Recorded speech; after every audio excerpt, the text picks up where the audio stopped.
Hello world, welcome to Man Up with Mark T, the movement. Man, I am so excited to be here, being on TV, on Dads and Fathers Network. Thank you for everybody who hit me on Twitter, on Facebook, Instagram, and they like my radio show. I'm very thankful to have the opportunity to take my radio show onto live TV. The whole purpose of my show is to bring in guests to man up with me, to partnership, so we can help change the game in Dallas-Fort Worth. Whether it's politics, whether it's mentoring, whether it's business, whatever. I'm gonna bring everybody onto the show so we can talk about it and you can have the resources to make sure that you have what you need to make a change in your life. So follow me, check me out every Thursday, 8 p.m. on Man Up with Mark T. It's not just a talk show, it's a movement. Have you ever had a question related to child support, divorce, CPS? Call the Attorney General or maybe an attorney and they just gave you a runaround? Where do you go to get help? Contact Dads Fathers of Texas.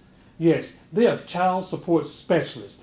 Dads Fathers of Texas can answer your question, help file paperwork, and help find a family law attorney. Dads Fathers of Texas, making child support simple. All right, welcome back to Man Up with Mark T, the movement. I have my first guest. We're making history today. My first guest, the next constable of Dallas County, Precinct 1. That's right, you heard it here on Man Up with Mark T. The next constable, May Jackson. May, how you doing today? I'm doing great, Mark. How are you doing? Thanks for having me. Man, I appreciate you coming, and like I said, I want you to relax. All we're gonna do is Yes. we're just gonna tell people about you. And Okay. I'm really impressed with what it is that you're about to do. Okay. You're running for constable, and you're getting ready to throw your hat in the ring. And I'm gonna go ahead and give my prediction and say you're gonna win. So in case you lose, Yeah. we just disregard that. But you're not gonna lose because you're gonna win. But I'm just really excited to, have you on the show. And I'm really excited about the fact that I know you. Because when you start talking about people getting in politics, politicians get into this field because they desire to make life better for people. A lot of people have a confusion about, well, they're all in it for the money, well, they're all in it for power, they're all in it for the glory. A lot of that may be true, but I know you. I've been knowing you for a long time.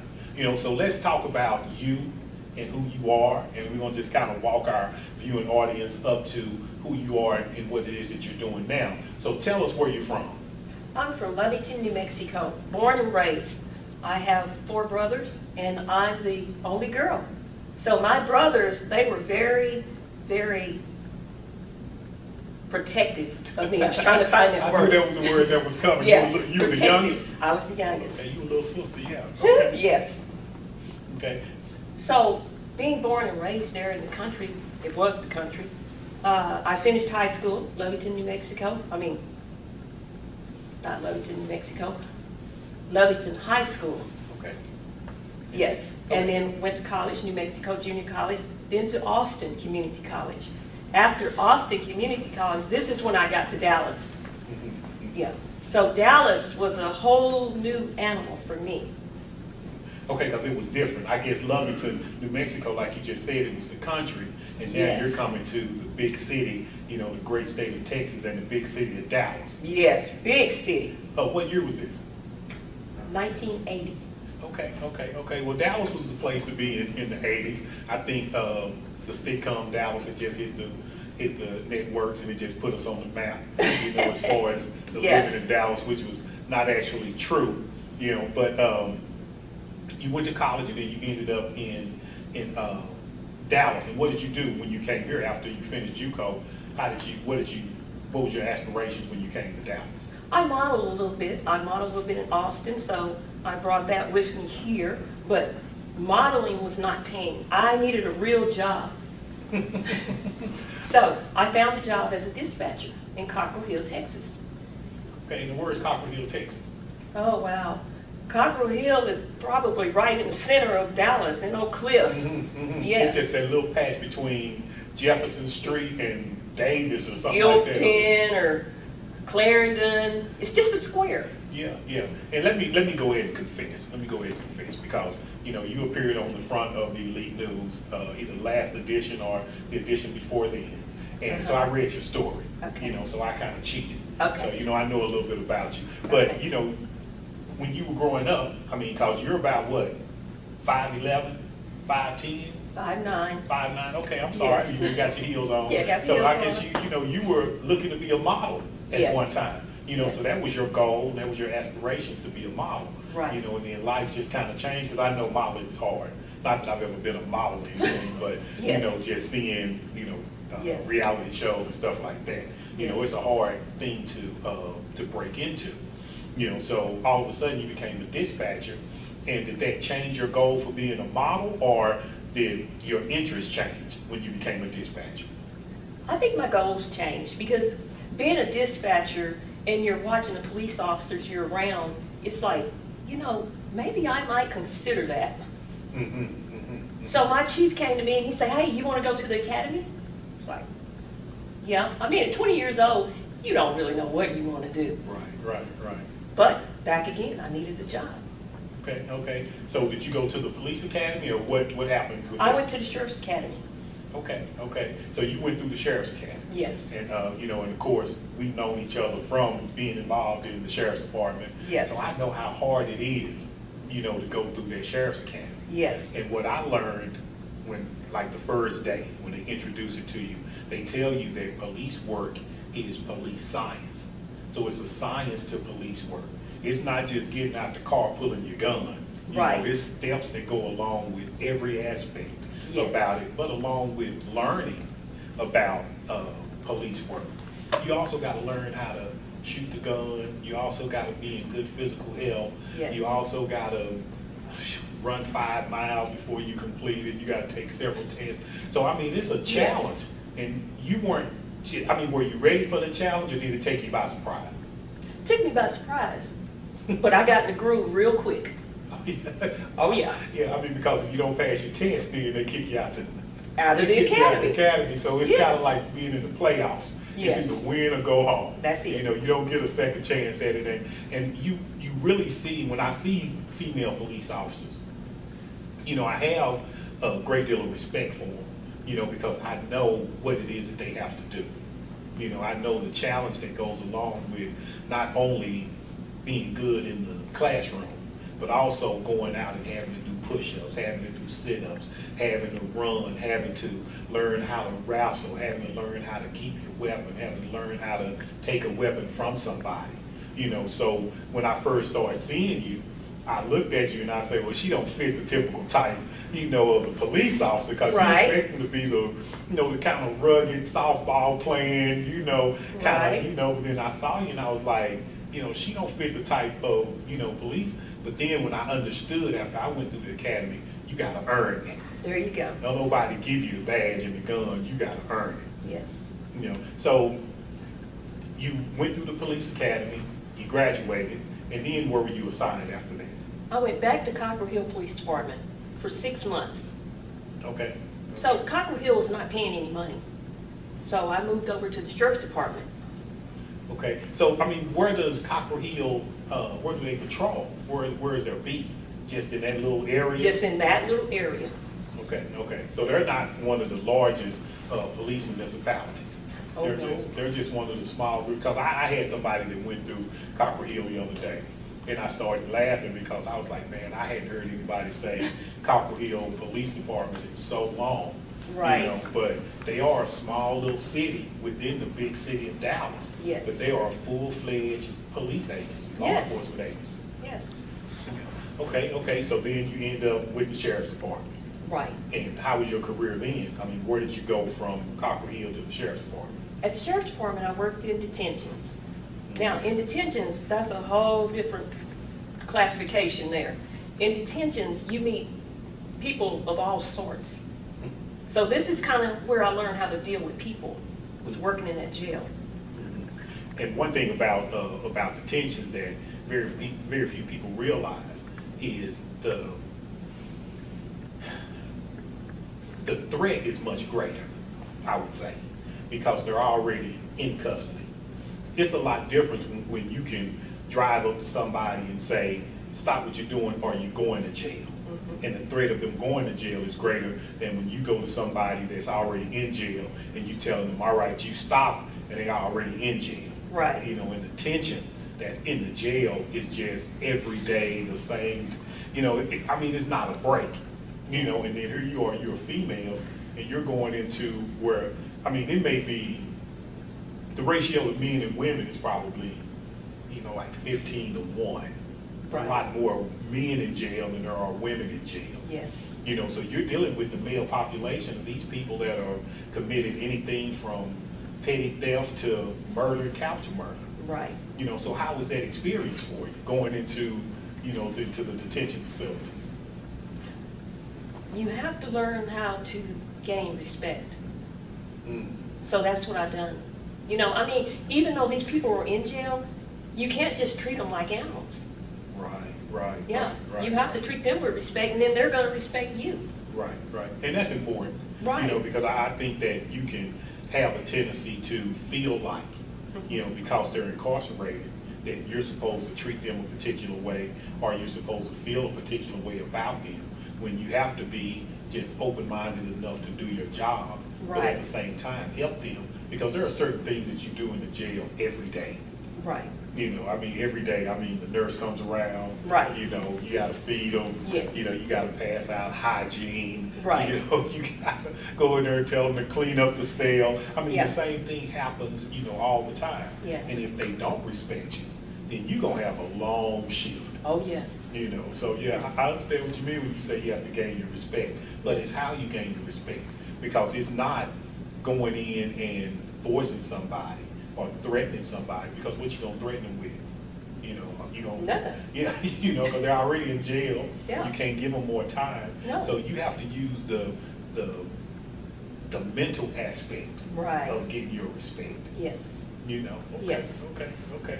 Well, I just think it's, you know, real unusual, you know, the path, you know, that you've taken, because once you worked in detentions, then where did you go from detention? Because your history in law enforcement is, how long you been working in law enforcement? 35 years. 35 years, wow. Yes. So, I mean, you're a super veteran, huh? Yes.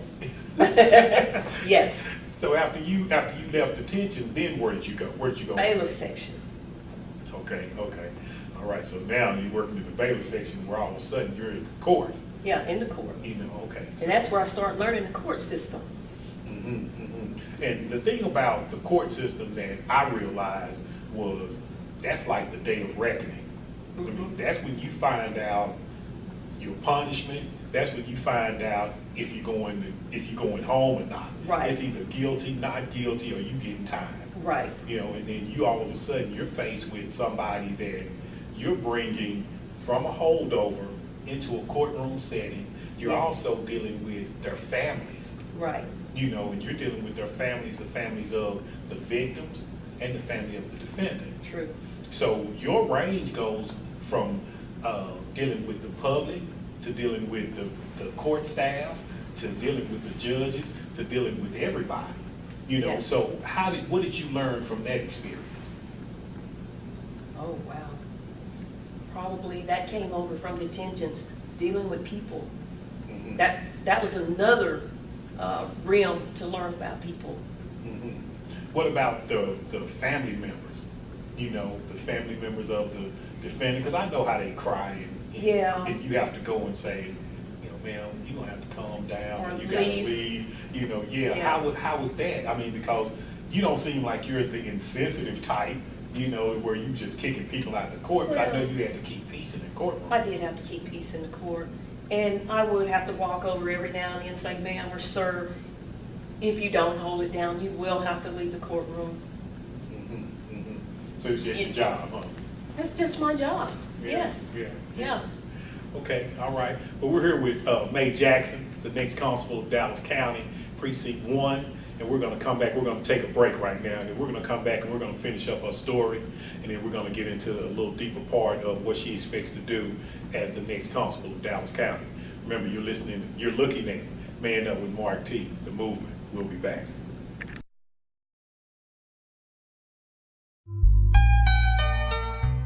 SBA Investor Ready Business Plans, written in 21 days. McDaniel Consulting is recognized as being business plan writer since 2001. Dallas Morning News, New York Times Magazine, and Women's Day Magazine attest to these facts. Business plans, 214-349-6564. That's 214-349-6564 or www.mcbusinessplans.com.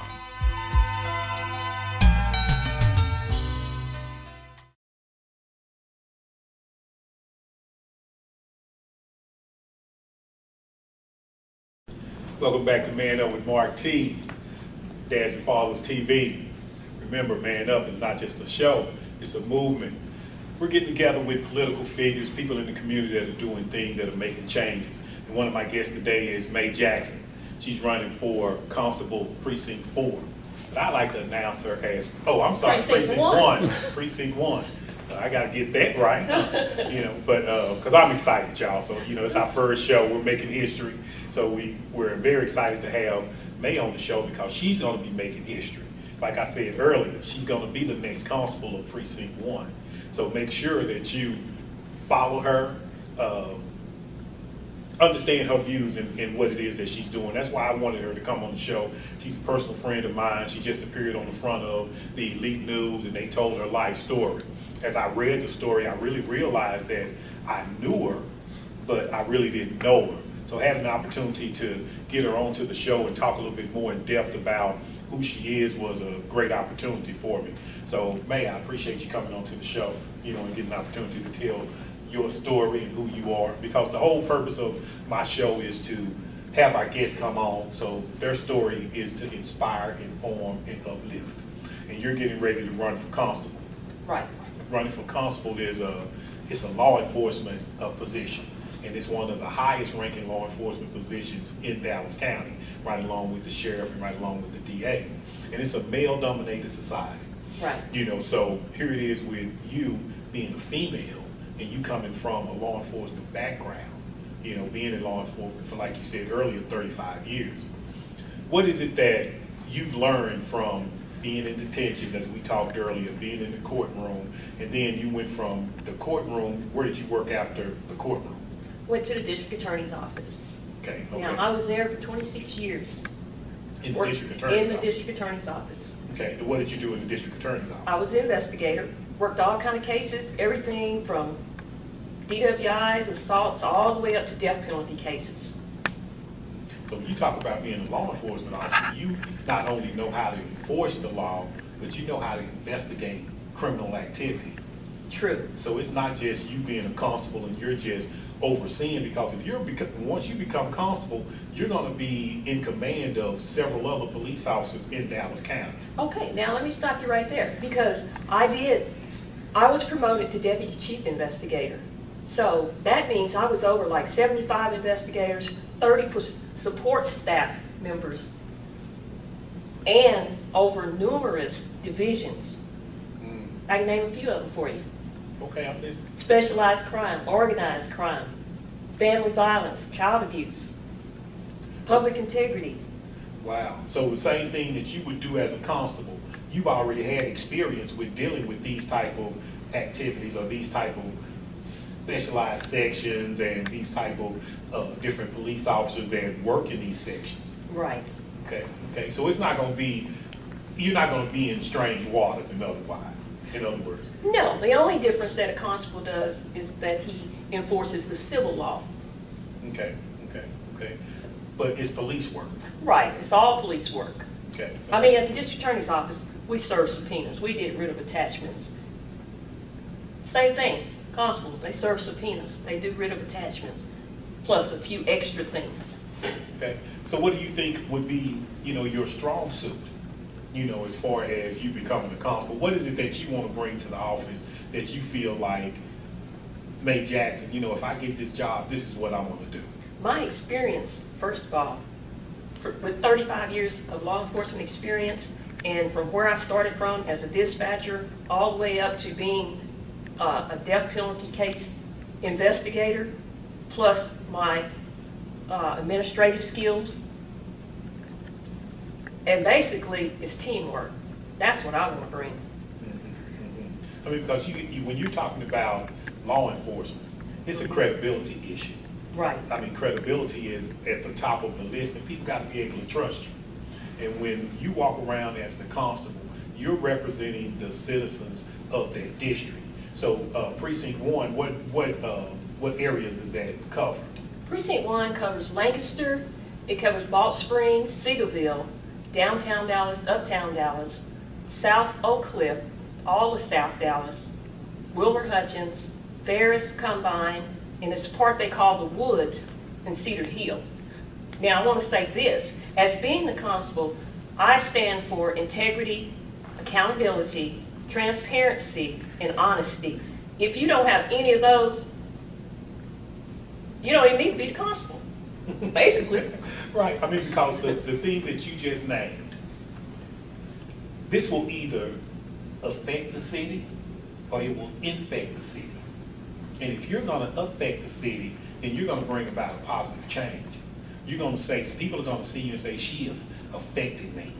If you infect the city, then you're gonna make the city sick.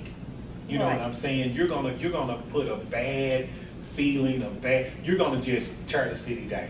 And that's why I'm proud that you're running for constable, not to say that anybody else is not doing that, you know, but I just know you. So with me knowing you, you know, I'm glad to say, you know, wow, you know, here she is that she's saying, this is what I wanna do. I wanna have that position so I can bring these attributes to my precinct. Right. Because you're gonna have people working for you. Positive leadership that says a whole lot also. And when you say it takes a team, It takes a team. you know, the team takes on the demeanor of the coach. Yes. You know, I mean, it falls, you gotta have a quarterback, you gotta have a line, you gotta have a receivers, you gotta have all the players in place. Right. And they gotta follow your leadership. Yes. You know, so with what you bring to the table, 35 years of experience, you know, do you think there's anything that gives you any pause that makes you say, you know, getting into this politic game and, you know, I'm just not for that? Mark, I don't think I'm a politician. All I want to do is do the job, basically. Yeah, see, that's the answer I was looking for. You know, I mean, because having a job, you know, it requires you to like that job. If you don't like the job, you can be blessed with a job, and if you don't like it, then that job becomes the blessing becomes a burden. Right. You know, and if you don't want to get out your bed and go to your job, how effective are you gonna be in doing your job? But if it's something that you love to do, and if it's something that you have a passion for doing, you didn't stay in law enforcement 35 years if you didn't love it. Right. You see what I'm saying? I mean, because we've seen a lot of people come and go, Yes. you know, throughout the years that we've been around that jail, around that courthouse. Yes. You know, we've seen a lot of people who get into it, and we've seen people get in trouble. Right. We've seen people not just able to hack it. We've seen people just not be able to take on the most common everyday aspect of doing their job. Right. You know, so how do you think you've stayed, or what do you say contributed to you staying in law enforcement for 35 years? I have to give God the glory for that. Mm. Because if not, I probably wouldn't have stayed in law enforcement. Well, I mean, one thing when you bring up God, because you know I'm a faith guy. You know, I don't even front about it, because the only reason I'm breathing today is because of what God has done for me. Yes. You know, so when you thought that you were going to be this big high profile model traveling all around the world, you know, taking pictures on yachts and whatnot, you know, God placed you in law enforcement. And then he allowed you to progress, because working for the DA's office that's the top of the mountain right there, you know, and being an investigator, you know, for the DA's office. You mentioned capital murder, and you talk about death penalties. When you're talking about death penalty, the crime has to be so bad that they're talking about taking somebody's life and putting them to death. So you can't make mistakes. You can't not dot your I. You can't not cross your T. You have to be on point to get to that level. Yes. You know, so with all of that, you say it was God. Do you think that, you know, God changed your path, and he ordered your steps, you know, so to speak? He did. Mm-hmm. He really did. Well, did it ever get hard, you know, for you when you wanted to say, It got hard. Sometimes I wanted to quit, but God just said, get on back up there. Go back, go back. So with your spirituality, were you raised in the church? I was raised in the church. Okay. Yes. My parents were both Christians and they raised me well. Mhm. Yes. Mhm. So you just took your faith and you just let that empower you, and you Yes. just walked day to day, trying to do the right thing. Trying to do the right thing. Yeah, because I know it can be challenging working for a law enforcement agency, working for the county, because everybody that you work around are not Christian. No, they're not. Everybody that you work around, especially working in the jail, I mean, you're working with people that have done, even with the DA's office, even with the sheriff's department, you see some of the worst things about humans that you can't even believe, that will cause you to say, man, I can't go back to that. Right. But you're helping so many people when you investigate those cases, because just like a lot of times when we look in the courtroom, we see the defendant when they show the high profile cases on TV and they say, well, he's accused of this and that, but we really don't understand the hurt that Right. the victim's family is Yes. going through. And you as an investigator, they want to know what you're doing. Yes. And you have to deal with those families, and call them in or either go out to their house and explain to them, well, this is where we are at this point in the investigation. Sometimes you have to go to these families and tell them, look, we cannot prosecute this case, and that, sometimes it's awful. Yeah, it's hard, but it goes along with the job. Right, right. And I mean, and that's where I would think that the spiritual aspect, where you have to do some soul searching about, Yes. how do I go and tell this mother who has lost her son, or Right. lost her a daughter, a father who has lost his son, or a family member, and say, we can't do this. Right. And now all of a sudden you have to console them, because I'm sure you can see some tears. Oh, yes, and shed some with the victims too. Yeah. Oh, yeah, yes. Yeah, yeah. Yeah. So you bringing compassion to the position. Oh, yeah, you have to have compassion. Yes. Yeah. And being a constable, you have to have compassion, because when you evict people, people don't have anywhere to go. So that compassion you give these people, well, the officers that go out to evict them, I want to make sure that they're trained well enough to have that compassion for the people that they're sitting out. Right. On the street. I didn't even think about that. Oh, You know? yes. I mean, because I know that could be a real testy situation. Yes. Wow, wow, wow, wow. Well, I mean, how did you get to the point to where you said, I want to run for constable? After I retired from the district attorney's office, I had been thinking about it for a couple of years already. Okay. Just thinking. And after Cleophas, or Judge Steele, after he passed away, it was like, okay, I think I want to run for constable. Yeah, really just go ahead and jump in and say, I'm going to do this thing.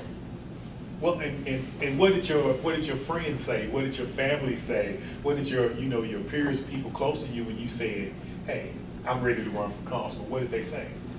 A lot of them, they supported me. They said, well, with your years of experience, you can bring a lot to that office. Mm-hmm. Yes. My family, they were like, oh, yes. Okay. My brother is a city commissioner in Lovington, New Mexico. So he was really on board. Oh, sis, you can do it, you can do it. Right. So you had the support of your friends and your family. Yes. Which and so when did it all? I mean, did you start, campaigning getting yourself together this year, 2 years ago, 3 years ago? Just I started in September. you just threw your hat in the Just ring and threw the hat out there and said, I'm going to do this thing. And then just Don't start look going back, to huh? different functions, and I've been out there ever since. And how is it being a politician? I mean, because, I know I like to talk, but sometimes I like to just be by myself, go home. I see y'all on the campaign trail and Yeah. y'all are at this function. And I've seen you, cooking meals. I've seen you out putting in signs. I've seen you all over the place doing things. I mean, how is it as far as, I know it gotta be tiresome. It is tiresome. Sometimes I hit 5 and 6 events that same day. And so by the time I get home, I'm just like dog tired. Wow. But you have to look at the end of the road, okay, I'm trying to accomplish something. So I have to keep going, keep going, keep going. Right, right. So the enthusiasm is always, Yes. always there, because I guess once you finish one function, at the end of that function, you're thinking about moving to the next function. Moving to the next one. You know. Or what I have to do the next day, or the week down the road, And then you got your campaign manager that's setting up things for you, putting them in place, and you just got to make those dates. Just gotta make them. Wow, wow. Well, I'm just glad you had time to, put us on your schedule, and come out to Man Up with Mark T. We're here with May Jackson. We're going to take a break, and we're going to be back. Have you ever had a question related to child support, divorce, CPS?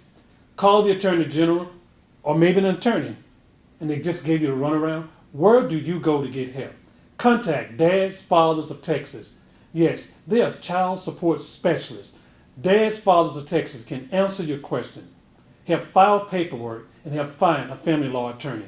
Dads Fathers of Texas, making child support simple.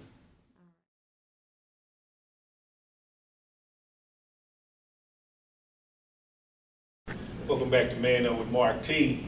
Not just a talk show, it's a movement. Man, I'm glad to have you here with us, following us on Facebook, Twitter, and Instagram. And we're here with the next constable of Dallas County, May Jackson. May, thank you once again for being here. I know you got a hectic schedule with everything that you're doing, promoting what it is that you're doing. So I appreciate you taking out time from your busy day to come and share what it is that you're doing. And, we wish you the best. I've already made my predictions of victory. So, we're going to cheer you on, But, first of all, let me say this before I forget, okay? It's 3 people that I know named May, okay? May West, all right, historical actress. May Jackson, the next constable of Dallas County, and my mother, May Tolliver. So you're special to me because you got my mama's name. All right. But I'm really proud of what you're doing and the quest that you're taking, and seeing that everything that you've done has been inspired by, God ordering your steps. So I know you're in good hands, and I know you're going to do good. But there's been several people that have run for constable. There have been several people that have won the position of constable. Like we talked earlier off air, you're going to be the 2nd female constable, but the 1st black female constable. Yes. So what is it about you? What is it that you're going to do differently? What is it that will make the people say, I'm going to vote for her? So what I want you to do is tell our viewers what it is that makes you different and why they should vote for you. Mark, the first thing that's going to make me different is I have integrity. So that integrity for me goes a long way. The integrity plus the transparency, the honesty, the accountability. When I say accountability, that means that I'm going to be accountable to the community for everything. That means I'm going to have an open door policy where they can come to my office at any time, ask any questions. They will be educated on what that office does, what they can do, what they can't do. And that way they will get a chance to see me in person, for one. They can also call me. I'm not going to hide behind my secretary or chief clerk. I will be there for them. Also, I will have compassion for the people of the community. I'm going to have a mentoringship for the youth. That way they can come to the office. Since I did work at the district attorney's office, there's lots of things that the youth can see. Not only just come to the constable's office and sit there all day. I will take them up to the DA's office, show them around, up to the forensic science building. They can see where autopsies are performed. They can see where guns are analyzed. They can see where marijuana, all types of drugs are analyzed. Some kids do not even get a chance to leave out of their neighborhoods. And this would be a great time for them to come up to the office, get out of the neighborhood, go somewhere, learn something, and maybe one day say, hey, I may want to be a constable. I may want to be a sheriff officer, or I may want to be a forensic analyst. You just never know. So basically, this is what I'm saying to the people of Dallas County. Yes, I need your vote so we can make changes at precinct 1. And I'm the person to do that for you. Wow, that's what I'm talking about. You make me excited. Look, I want to get some education, because I think what you were saying is, I mean, we're going to have a friend in precinct 1 in you. And, Right. we're going to be able to get the information that leads to education on what is it that the constable is doing. Not just seeing the cars ride by and saying, okay, what is that car with the lights on it and what does constable mean?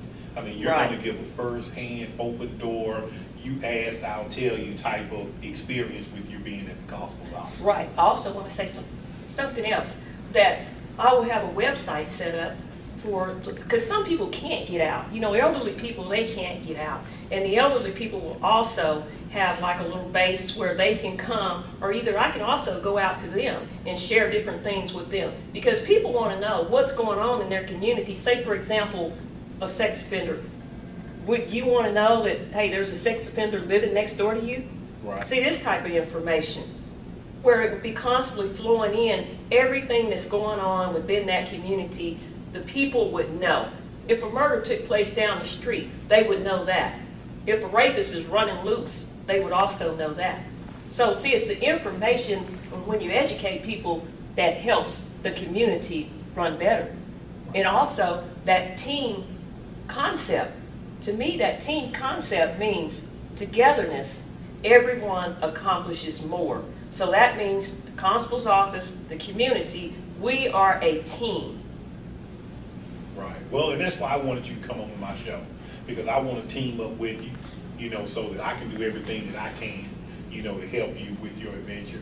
I know that what it is that you're looking forward to doing as a constable, that's not something that you're not going to just stop doing just because, you're not in that constable position.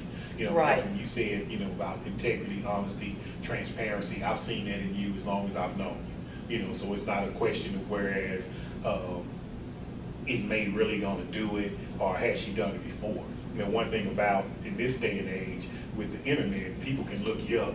Right. And they can know what you've done and what you hadn't done. So you better Yes. not jump in that circle if you're not ready to, show who you are. Right. So I'm proud of the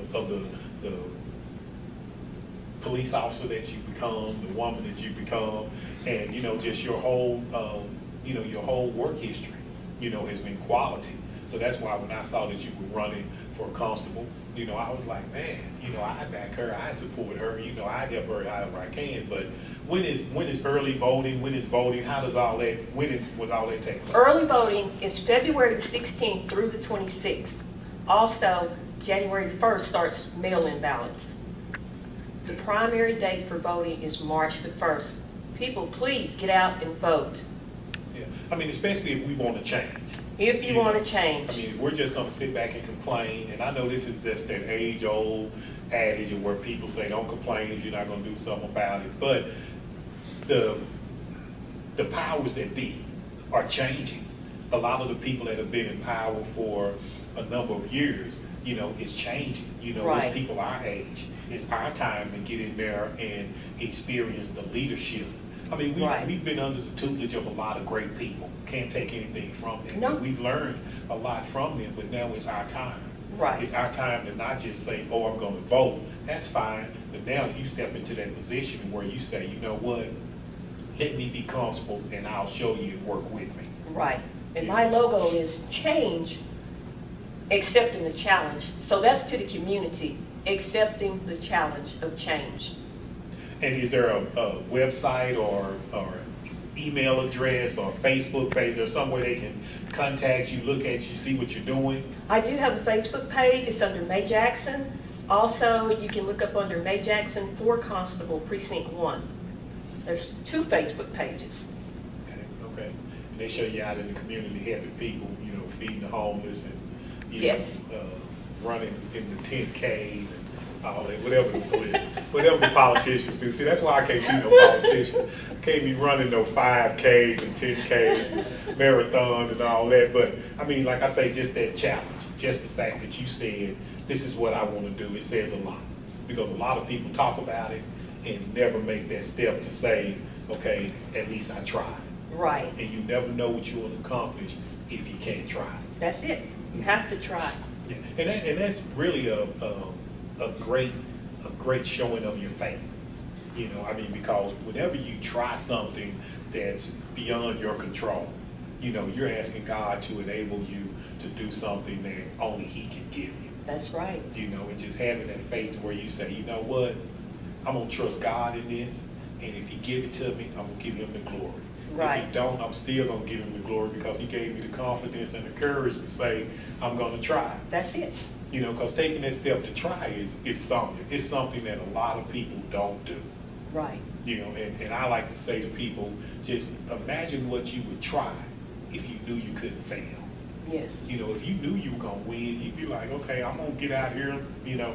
But the fact that you do have that doubt, Right. you know, is what really propels you to a greater level, a greater understanding, a greater trust in how mighty God is. Yes. You know, it develops your relationship with Him where you say, okay, God, give me the strength, you know, Yes. to go to all these events. You know, Yes. give me the words, you know, but more than anything, God, give me the integrity to uphold what it is that I'm saying that I'm gonna do.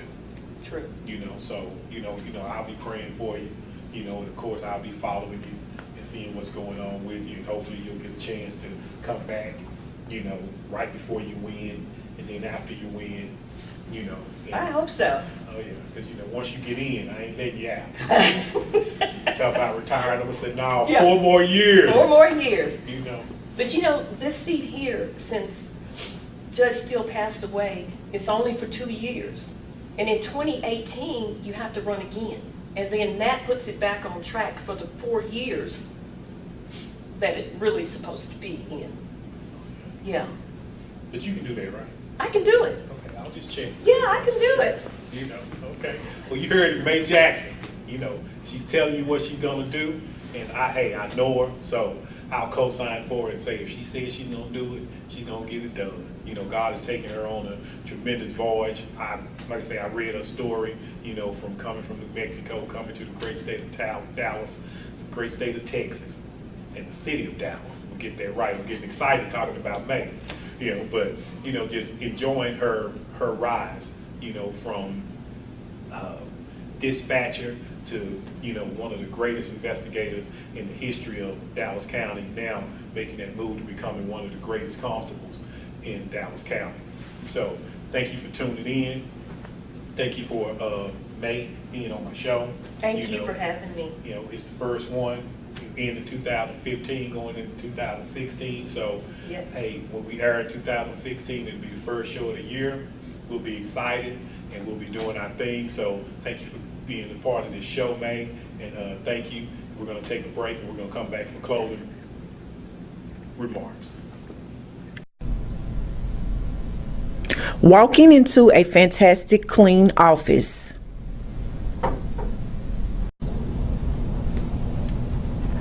Or coming home to a fantastic clean home. Hi, my name is LaMonica, CEO and founder of Fantastic Four Cleaning Services, providing fantastic services for you because that's what we aim to do.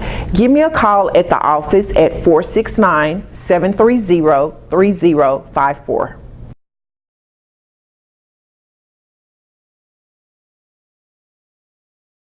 Welcome back to Man Up with Mark T, the movement. I'd like to once again thank May Jackson for coming on. Remember, she's the next constable of Dallas County, Precinct 1, so get out and vote for her. The next time you see her, she'll be wearing the crown. But I'd just like to say thank y'all for joining in. We'll be back. We got a lot of great guests, you know, coming into our show. So I appreciate y'all tuning in to Man Up with Mark T. We're going to bring on a lot of great kids, a lot of great individuals that are doing great things in the community. And Man Up is not me calling men out to be responsible men. Yeah, we have to do that, but Man Up is a personal call for me to be the man that God asked me to be. I'm just asking you all and my guests to man up with me so we can partnership to make things better for people in this community. Remember, every Thursday night, 8 o'clock, I'll be on the air. So y'all stay tuned, be blessed, peace and a long life, and I'll see y'all next week. This is Mark Tolliver with Man Up with Mark T, the movement. Have you ever had a question related to child support, divorce, CPS? Call the Attorney General or or maybe an attorney, and they just gave you a runaround, where do you go to get help?